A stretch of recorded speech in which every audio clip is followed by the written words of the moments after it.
로마의 마지막 날, 서로마 제국 멸망과 중세 유럽의 서막, 서로마 제국의 멸망, 서기 476년은 고대 세계에서 중세로 넘어가는 중요한 역사적 전환점이었으며 로마 제국의 오랜 전성기와 영광이 사라지는 순간을 의미합니다. 이 사건은 단순히 하나의 제국이 몰락하는 것이 아니라 유럽의 정치적, 사회적, 경제적 변화가 뒤얽힌 복잡한 과정의 절정이었습니다. 서로마 제국의 멸망은 수세기에 걸친 쇠퇴와 내부적 붕괴, 외부의 압력들이 축적된 결과로 이는 단일 사건이나 전투에 의해 결정된 것이 아니라 장기간에 걸친 다양한 요인들이 상호작용하면서 이루어졌습니다. 서로마 제국의 배경, 로마 제국은 4세기 말 동서로 나뉘어 각각 동로마 제국과 서로마 제국으로 분리되었습니다. 동로마 제국은 수도 콘스탄티노폴리스를 중심으로 한 비교적 안정된 체제를 유지했지만 서로마 제국은 여러 문제로 점점 더 혼란에 빠졌습니다. 서로마 제국의 수도는 라벤나로 이전되었고 이 시기 제국의 영토는 서서히 줄어들었습니다. 서로마 제국은 로마의 옛 위용을 상실하고 점차 내부적인 붕괴와 외부의 침략에 시달리게 됩니다. 로마 시민들은 세금을 부담스러워했고 귀족들은 제국의 안정을 위해 제대로 협력하지 않았습니다. 이 시기 서로마는 군사력 면에서도 심각한 약화를 겪었으며 특히 용병으로 구성된 군대는 로마인들로부터 신뢰를 얻지 못했습니다. 동시에 유럽을 떠돌던 게르만 부족들의 이주와 침략은 서로마 제국의 영토를 끊임없이 위협했습니다. 로마 제국의 쇠퇴와 외부의 위협, 서로마 제국은 이미 3세기부터 쇠퇴의 징후를 보이기 시작했습니다. 대규모의 영토를 통치하기 위한 관료체제와 군사력은 점차 부담이 되었고 중앙정부의 통제력이 약화되었습니다. 로마의 정치체제는 부패했고 귀족들은 자신의 이익을 추구하며 국가적 위기 상황에서조차 협력을 꺼려했습니다. 외부에서는 게르만 부족들이 서서히 제국의 경계를 침투하기 시작했습니다. 특히 서고트족, 반달족, 훈족 같은 민족들이 서로마의 영토를 침입하며 제국의 힘을 시험했습니다. 서기 410년, 서고트족의 왕 알라리크 1세는 로마를 침공해 약탈하였고 이는 제국의 쇠퇴를 알리는 상징적인 사건으로 기억됩니다. 이후 반달족은 북아프리카로 이주하여 제국의 곡물 공급을 방해했고 455년에는 로마를 다시 약탈했습니다. 이러한 약탈과 침략은 로마의 경제와 정치 구조에 치명적인 타격을 주었습니다. 내부의 위기와 정치적 혼란, 서로마 제국의 내부 문제는 외부의 침략만큼이나 심각했습니다. 제국의 정치체제는 수많은 내전과 권력투쟁으로 인해 극도로 불안정했습니다.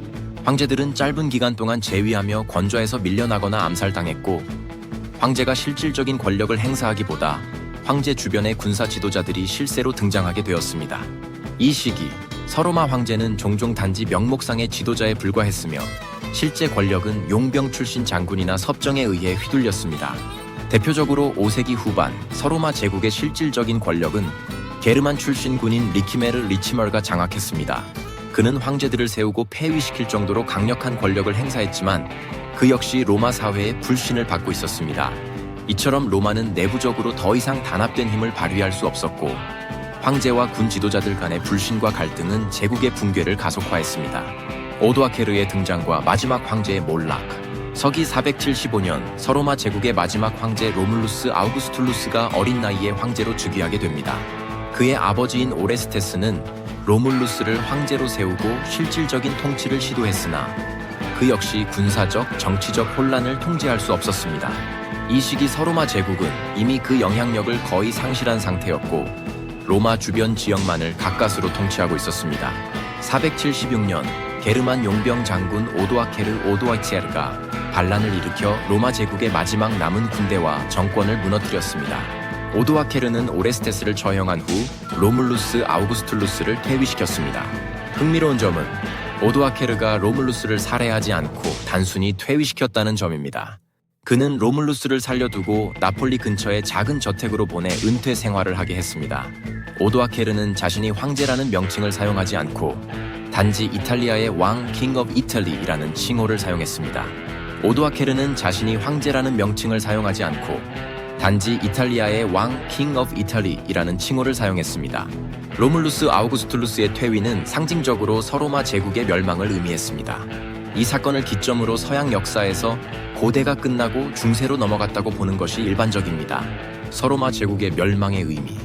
서로마 제국의 멸망은 수세기에 걸친 제국의 쇠퇴가 종결되는 사건이었고 동시에 중세 유럽의 시작을 알리는 중요한 전환점이었습니다. 로마 제국의 붕괴는 단순히 군사적 패배나 황제의 몰락으로만 볼 수 없으며 정치적 불안정, 경제적 붕괴, 사회적 변동, 외부 침략 등 복합적인 요인들이 상호작용한 결과였습니다. 로마 제국의 유산은 멸망 이후에도 계속해서 중세 유럽에 영향을 미쳤습니다. 로마법과 행정체계, 로마 가톨릭 교회는 서로마 제국이 멸망한 후에도 유럽 사회에 깊이 뿌리 내렸습니다. 특히 로마 가톨릭 교회는 중세 유럽에서 중요한 정치적, 문화적 역할을 했고 로마의 문화와 법제도는 훗날 유럽의 여러 나라에 큰 영향을 끼쳤습니다. 서로마 제국의 멸망은 중세의 봉건제도와 왕국들의 등장, 그리고 로마의 문화적, 정치적 유산이 새로운 방식으로 재구성되는 시대로 이어졌습니다. 이 사건은 단순한 제국의 몰락을 넘어 서양 문명의 큰 변화를 의미하며 이후 유럽 역사에서 중요한 기반을 마련했습니다.